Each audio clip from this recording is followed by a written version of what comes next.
زرداری کا تو کبھی زرداری کے ساتھ مل کے سندھ ہاؤس کے اندر بیٹھا ہوا ہے، لوگوں کی حرام کے پیسے سے لوگوں کو خرید رہا ہے. یہ سب پیش تھا. ہر جگہ محسن نقوی کا نام آتا تھا کہ اس نے سب سے زیادہ کوشش کی اس کانسپریسی کو کامیاب کرنے کے لیے. اور یہ وہ ایکس آرمی چیف کو بھی ملتا تھا جس کی اصل تو ماسٹر مائنڈ وہ تھا. لیکن جتنے بھی پلیئرز اس کے ارد گرد تھے اس میں ایک پلیئر جس کا سب سے زیادہ نام آتا تھا اس کا نام محسن نقوی تھا. تو یہ جس کو زرداری کہتا تھا یہ میرا بیٹا ہے، یعنی زرداری نے اس کو اپنا بیٹا بنایا ہوا تھا. اب یہ سوچ لیں کہ اس کا کیریکٹر کیا ہوگا کہ زرداری جیسا آدمی جو انٹرنیشنلی ساری دنیا زرداری کو جانتی ہے کہ کرپٹ ترین آدمی ہے، اس کے اوپر کتابوں کے اندر انٹرنیشنلی کتابوں میں زرداری کا چوری کا ذکر ہے. آج سے 30-35 سال پہلے اس کو مسٹر 10% باہر کی دنیا میں کہنا شروع ہوا، اس کا نام رکھا گیا. اس کے اوپر مضمون نکلے ہوئے ہیں اخباروں کے اندر اس کی چوری کے اوپر. اس زرداری جس کو اصل میں نیب میں جیل میں ڈالنا چاہیے تھا اور جیل میں گیا اور بچایا گیا، ہمیں سب کو پتا ہے کہ NRO2 کی وجہ سے جو جنرل باجوہ نے دیا سب بچ گئے. وہ زرداری اس کو اپنا بیٹا سمجھتا ہے، اور وہ جو بیٹا ہے اس کی کیا اخلاقیات ہوں گی آپ کو پتا ہونا چاہیے کہ 2008 میں اس نے 35 لاکھ روپیہ نیب کو واپس کیا تھا، تسلیم کیا تھا کہ میں نے چوری کی ہے، اس لیے میں 35 لاکھ روپیہ آپ کو نیب کو واپس کر رہا ہوں. یہ وہ آدمی ہے، نہ اس کے اندر وہ اخلاقی معیار ہے، نہ اس کے اندر وہ غیر جانبدارانہ صلاحیت ہے جو کہ ایک کیئر ٹیکر میں آنا چاہیے. اور اس کے بعد اگر کسی کو کوئی شک ہے کہ یہ تحریک انصاف کا بدترین دشمن ہے، اس کی جو چینل 24 کبھی اٹھا کے دیکھ لیں، اس میں مسلسل تحریک انصاف کے خلاف پروپیگنڈا چلتا رہتا ہے. کوئی بھی جانتا ہے، صحافت میں سب جانتے ہیں کہ یہ ہمارا بدترین دشمن ہے، سیاست میں سب جانتے ہیں، اور ہمیں سارا پتہ ہے کہ رجیم چینج کے اندر جب ہماری حکومت گرانی تھی اس کا کتنا بڑا ہاتھ تھا. اب اس آدمی کو اگر انہوں نے بنایا ہے اس پنجاب کا کیئر ٹیکر چیف منسٹر، تو اس کا کیا مطلب ہے؟ اس کا مطلب یہ ہے کہ اس کے پیچھے وہ لوگ ہیں جنہوں نے کاٹا ڈالا ہوا ہے عمران خان کے اوپر، جنہوں نے فیصلہ کیا ہے کہ عمران خان اب کامیاب نہیں ہوگا. وہ لوگ جن کو ابھی تک میں پھر سے کہتا ہوں نہ تاریخ کا پتہ ہے، نہ ان کو سیاست کی سمجھ ہے، نہ ان کو پتہ ہے کہ کاٹا مار کے اس ملک کو کتنا بڑا نقصان کیا گیا ہے ہماری تاریخ میں. میں یاد کرانا چاہتا ہوں کہ مجیب الرحمان کے اوپر کاٹا ڈالا گیا تھا، ملک ٹوٹ گیا. جب پیپلز پارٹی پہ ذوالفقار علی بھٹو پہ کاٹا ڈالا گیا اور اس کی پیپلز پارٹی پہ، تو خاص طور پہ کراچی میں MQM بنائی گئی. اس کا کراچی کے اوپر کتنا نقصان ہوا آپ اندازہ ہی نہیں لگا سکتے. کہ دبئی شاید اتنا اس وقت جب ابھر رہا تھا تو کراچی سے لوگوں نے جو انتشار ہوا تھا کراچی، انہوں نے دبئی میں جا کے کاروبار شروع کیے تھے. اور پھر وہی MQM کے اوپر جب کاٹا لگایا تو حقیقی بنا دی. پھر جو آج بلوچستان میں ابھی تک وہ آگ نہیں بجھی جو کہ نواب اکبر بگٹی کے اوپر کاٹا لگایا گیا. یہ جو سیاستدانوں کے اوپر کاٹا لگایا جاتا ہے، یہ ملک نے بڑی بھاری قیمت ادا کی ہے. اور یہ بند کمروں میں جن لوگوں کو سمجھ نہیں ہے وہ جب لگاتے ہیں تو یہ ملک نقصان اس کا اٹھاتا ہے. اب عمران خان کے اوپر فیصلہ ہو گیا کاٹا لگانا. کاٹا لگانے کا یہ سامنے اب آ گیا محسن نقوی. محسن نقوی نے اب کرنا کیا ہے، یہ میں ابھی آپ کے سامنے پیشن گوئی کر رہا ہوں، کیونکہ یہ اتنے بیوقوف لوگ ہیں جو یہ کرتے ہیں کہ ان کو یہ نہیں پتا کہ ساروں کو ان کے پلان کا پتہ چل جاتا ہے پہلے سے کہ یہ کیا کرنے جا رہے ہیں. یہ کیا کرنے جا رہے ہیں، یہ پہلے یہ اب آ گیا محسن نقوی. یہ اب وہ سارے وہ لوگوں کو لے کے آئے گا، پولیس والوں کو اور بیوروکریٹس کو جو ہمارے سخت مخالف ہیں. جن لوگوں کو یہاں پاور دی جائے گی بیوروکریسی میں اور پولیس میں جن کا 1 پوائنٹ ایجنڈا ہوگا کہ تحریک انصاف کو اب کیسے دبا رہا ہے. سارا پولنگ سٹیشن الیکشن کا سٹاف ہوگا, وہ چن چن کے لگایا جائے گا کہ دھاندلی کیسے دھاندلی کر کے تحریک انصاف کو ہرانا ہے. ان کو خوف آیا ہوا ہے, پتہ ہے ان کو کہ اس وقت تحریک انصاف کی مقبولیت پاکستان میں کیا ہے, اور ان کو پتہ ہے کہ یہ الیکشن کے ذریعے اب ہمیں ہرا نہیں سکتے, اس لیے الیکشن کروانا نہیں چاہتے, الیکشن کو ڈیلے کرتے رہیں گے. اور کوشش ان کی اب تک یہی رہی ہے کہ کسی نہ کسی طرح اس کو ڈیلے کریں. لیکن اگر جب بھی الیکشن ہوگا تو انہوں نے, جب سارے امپائر بھی اپنے ہوں گے, سٹاف بھی اپنا ہوگا, ہر چیز الیکشن کمیشن تو پہلے ان کی ہے, تو جب یہ پورا جب تک جیت نہیں سکیں گے یہ الیکشن نہیں ہونے دیں گے. اور کیسز ہوں گے, عمران خان کو ڈسکوالیفائی کرو, اس کو جیل میں ڈالو, پی ٹی آئی کے لوگوں کو جو لیڈرز ہیں ان کے اوپر کیسز کرو, ان کو الجھا دو, ورکرز کو پکڑو اندر ڈالو, ایف آئی آر کرو. یہ بالکل جو زرداری کا جو فارمولا سندھ کے اوپر جو کنٹرول کر کے بیٹھا ہوا ہے وہ ایسے ہی ہے. کوئی اس کی زرداری کی پبلک میں, یہ ڈرتا ہے پبلک میں جاتے ہوئے. اس کی پیپلز پارٹی کی یہ مقبولیت ہے کہ سیلاب کے دنوں میں لوگوں کے سامنے نہیں نکل سکتے تھے اور ابھی بھی نہیں نکل سکتے. لیکن ان کا کام یہ ہے کہ پیسہ چلاؤ, خوف, ہراساں, ایف آئی آر, ونڈو سے لوگوں کو ڈراؤ, اور پھر کھل کے دھاندلی کرو, اور کوئی ان کو پوچھنے والا نہیں کیونکہ الیکشن کمیشنر ان کے اپنے لوگ بیٹھے ہوئے ہیں. تو یہ بھی اب کراچی کا جو جس طرح کا الیکشن کروایا گیا, یہ ان کی کوشش ہے کہ یہ اب سب کچھ کنٹرول کر کے اپنا الیکشن کروائیں گے. میں ویسے آپ کو بتا دوں, ہم نے پوری اپنی کوشش کی. ہم نے یہ کوشش کی کہ ہمارا ملک مشکل, جب ہماری گورنمنٹ گرائی گئی تو ہم نے کوشش کی کہ ہم ہر طرح اپنے ملک میں انتشار نہ ہونے دیں. ہم نے آئین کے بیچ پہ رہ کے سب کچھ کیا. ہم نے آئین کے بیچ پہ رہ کے اپنی ساری جتنے جلسے جلوس کیے, ہمارے کوئی 65 سے زیادہ جلسے میں نے کیے, اور پاکستان کی تاریخ میں سب سے بڑے جلسے ہوئے.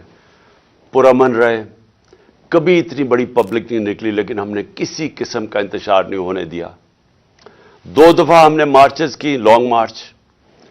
ایک دفعہ 25 مئی کو انہوں نے ہمارے اوپر شدید ظلم کیا, اور ہمیں ہے کہ اب خوف ہے کہ ابھی وہی لوگوں کو جنہوں نے ظلم کیا تھا ان کو پھر واپس پنجاب میں لے کے آئیں گے. انہوں نے ہمارے پہ ظلم کیا, انتشار کیا, اور اگر میں 26 کی صبح کو لانگ مارچ نہ ختم کرتا تو ہم سب کو پتا تھا کہ خون خرابہ ہوگا. اس کی وجہ سے ہم پیچھے ہٹ گئے. پھر ہم 26 نومبر کو نکلے, جب ہم پنڈی میں گئے, لاکھوں لوگ تھے. اب صرف اور صرف یہ کرنا تھا کہ ہم اسلام آباد کی طرف نکل جاتے تو انتشار شروع ہو جانا تھا. گورنمنٹ سنبھال ہی نہیں سکتی تھی اتنی پبلک کو. لیکن ہم نے فیصلہ کیا کہ ہم صرف اپنے آئین اور قانون کے بیچ میں رہیں گے, کوئی انتشار نہ پاکستان میں پھیلے. اس کے بعد اپنی گورنمنٹس ہم نے گرائی. یہ کبھی بھی نہیں, مجھے بتائیں کوئی پاکستان کی تاریخ میں کسی نے اپنی گورنمنٹس گرائی ہوں؟ یعنی آپ 60% پاکستان میں پاور میں بیٹھے ہوں اور آپ فیصلہ کریں ہم گرائیں. کیوں گرائی ہم نے؟ کیونکہ میرا یہ ایمان ہے, میری ساری عقل مجھے بتا رہی ہے کہ اگر اس ملک میں صاف اور شفاف الیکشن نہ ہوئے, یہ ملک ادھر جا رہا ہے جو ہم سب کے ہاتھ سے نکل جائے گا. مجھے خوف یہ ہے کہ یہ سری لنکا کی طرح یہاں سڑکوں پر انتشار ہوگا. بالکل اس طرف پاکستان جا رہا ہے. کبھی پاکستان کی تاریخ میں ایسی معاشی حالات نہیں تھے جو آج ہیں. اور معاشی حالات کیوں ہیں؟ کیونکہ ان چوروں کو اوپر بٹھا دیا جو 30 سال سے اس ملک کو لوٹ رہے تھے. ان کے 30 سالوں میں پہلے ہندوستان آگے نکلا پاکستان سے, پھر بنگلہ دیش نکلا. تو ان کے پاس تو کبھی بھی وہ صلاحیت نہیں تھی جن لوگوں نے ملک کو پہلے معیشت تباہ کی ہو. کیونکہ بینکرپٹ تھا پاکستان 2018 میں جب ہماری حکومت آئی ہے. ادھر سے ہم نے اٹھائی حکومت, اور انہوں نے آتے ساتھ ہی اپنے کیسز معاف کروائے. اربوں روپے کے کرپشن کیسز معاف گورنمنٹ نیچے لے آئے. آج ہمارا ملک ادھر کھڑا ہے جدھر پاکستان کی تاریخ میں کبھی اتنے مشکل معاشی حالات نہیں تو جو آج پاکستانیوں کے ہیں. اس لیے ہم نے کوشش کی کہ کوئی انتشار نہ ہو. اس لیے ہر جگہ ہم آئین کے بیچ میں رہے اور ہم نے اپنی گورنمنٹس اس لیے گرائیں کہ ہم نے کہا کہ الیکشن کی طرف جائیں گے.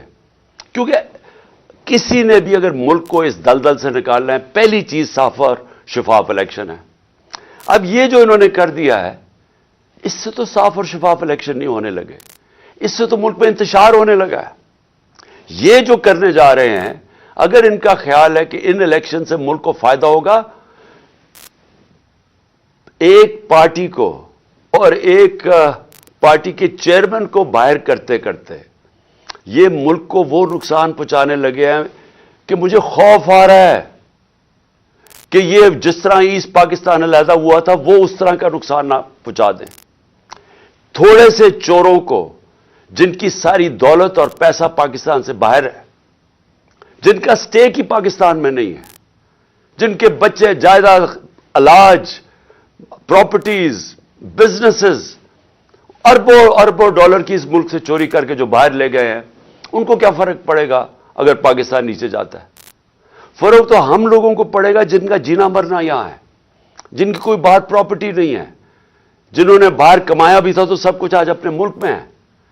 نقصان تو ان کو ہوگا، اور یہ اس طرف لے کے جا رہے ہیں پاکستان کو. ہم کوشش کر رہے ہیں کہ کسی طرح اس ملک کو نکالیں اس مشکل سے، یہ مزید اس طرف پاکستان کو دھکیل رہے ہیں. اور یہ وہ چیزیں کر رہے ہیں جو یہ سمجھتے نہیں ہیں کہ قوم بدل چکی ہے، یہ سمجھتے نہیں ہیں یہ سوشل میڈیا کا زمانہ ہے، یہ سمجھتے نہیں ہیں کہ شعور کتنا آ گیا لوگوں کے اوپر.